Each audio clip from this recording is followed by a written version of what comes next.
Okay, finally I got a better flashlight working. I'm inside Derrick Cave. I'm at the western end, southwestern end. I'm exploring the main tube, obviously. Nice big tube. Oh, wow.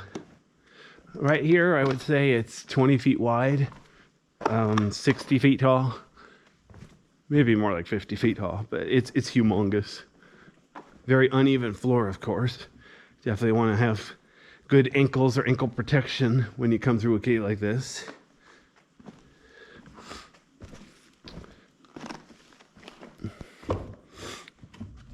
Notice there's a little sort of trough down below here in the middle of the cave where the cave, the water, there was a lower flow, like a lower gallons per minute, however you say that.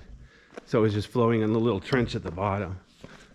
Basically, the width of the cave tells you how many gallons per minute of the cave was flowing, and then the height just tells you how long, roughly speaking.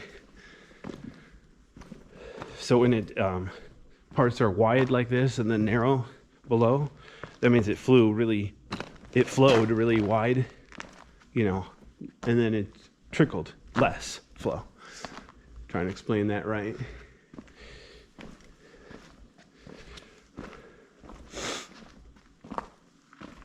Notice here it's the opposite. Instead of being sagging in the bottom, it bulges up in the middle.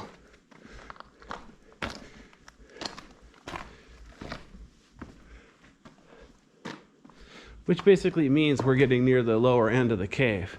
So it's sort of, you know, backing up like a traffic jam. It's funny, it's obviously solid rock, but the way it formed, you have to think of it as liquid flowing. So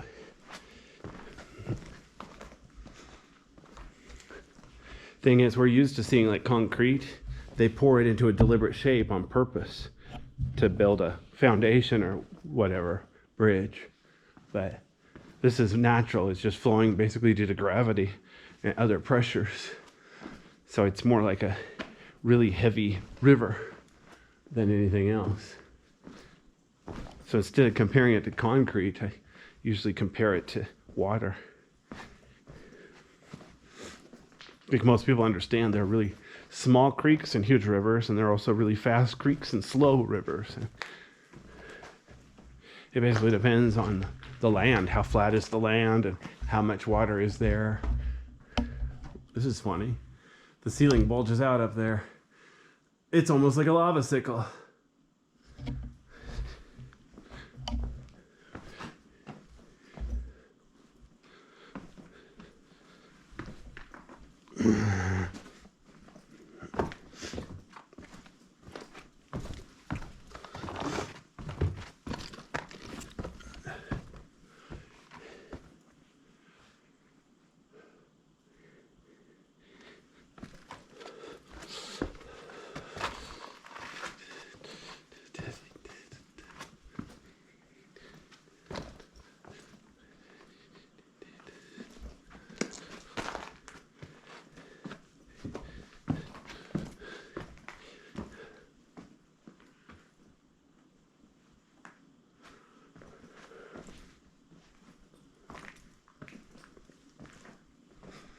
Notice I'm staying to the left. I'm just trying to, you know, go clockwise through the cave.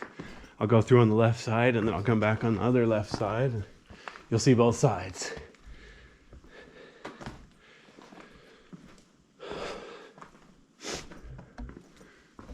Ceiling bulges up here, and then it comes back down. I'm not sure if that means there was a big air bubble, gas bubble, or what.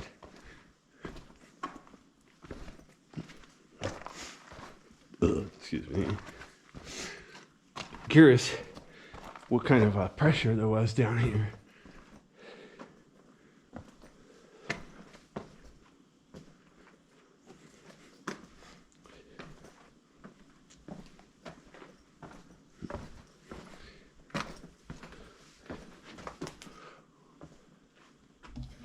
Notice on the ceiling, there's some shiny spots.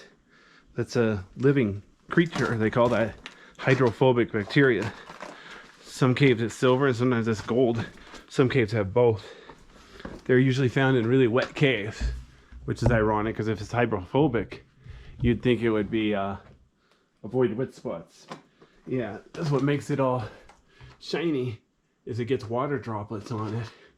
Even though it's very dry outside, it's pretty moist in here.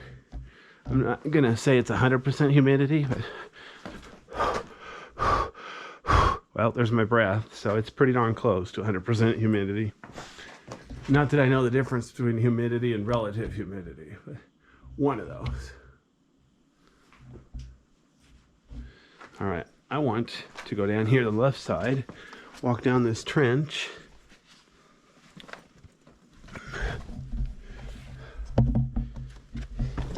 Whoops, I got myself stuck down here.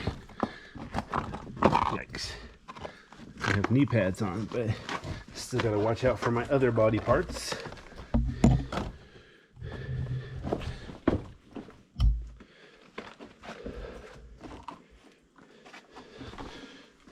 Obviously, the smooth wall to the left is the outside of the cave, and this mess here to the right, that's just where the center bulged up in the cave when it was flowing. We're pretty much near the west end. So this is basically, it's kind of like a log jam. It's think of it more like a flash flood. All sorts of stuff coming down here. There's basically the end. See if I can get over here without getting myself stuck.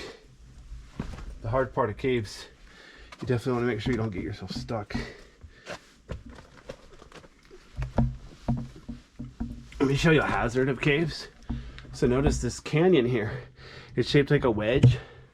So if I'm not careful and I slip down in there, gravity could wedge me in there and I'd be stuck. I'd have to be fighting gravity to get back out. And without any traction, might not have anything to grab onto.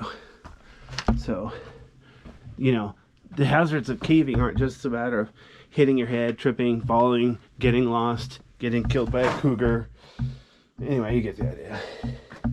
I've never seen a cougar in a cave. Never seen a bear in a cave. But I've definitely seen rattlesnakes near caves. I've definitely seen bats in caves.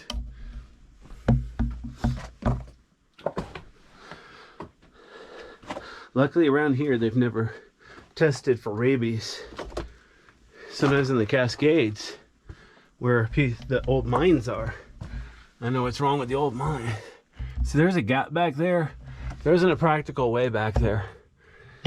Hang on a second. See if I can get out of here alive. See, over here it's pretty much completely blocked. Over to the right, I think you can crawl back there a ways, but I don't really feel like belly crawling today. I'm pretty sure there's nothing particularly important back there. Some caves you can crawl back in an area like that for hundreds of feet. It's kind of worth it, especially if it opens back up. But yeah, I'm not gonna bother today. Let me go down here, take a look, just so you can see even over here. Yeah, good luck with that.